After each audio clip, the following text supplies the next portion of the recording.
Assalamu alaikum. Hope everyone is doing well. Today we'll be going over the Masdar. So the Masdar is essentially the core concept of the verb, right? It's also known as a verbal noun or a infinitive, right? It's essentially just a derived ism.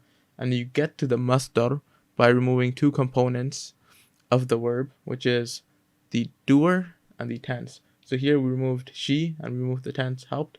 So now it just becomes help. So this is gonna be your Masdar.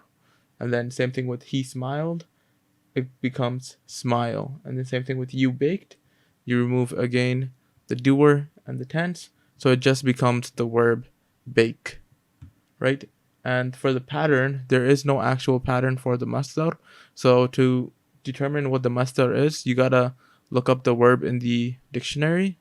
So for example, for nasara, which means he helped, the masdar is going to be nasrun, which is help.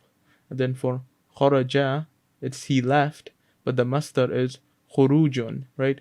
There's no similarity between this. And then hasiba, which means he thought, becomes mahsibatun, which means think, right? Which is the masdar for hasiba. And so you have to look up the masdar in a dictionary. There's no actual pattern for it.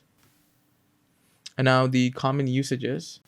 Okay, so since the masdar is actually an ism, it can be made singular, dual, or plural in all three states and both genders, but usually they appear in the state of nasb, right? And they'll either appear in singular or plural. The other usages aren't as common. So, for example, for the masdar of fataha, the masculine singular nasb form is going to be fathan, which means open, and then the feminine singular nasb form is going to be fathatan, which also means open, and then the plural nasb form is going to be fathatin. And so that's all for today, and I'll see you guys next time.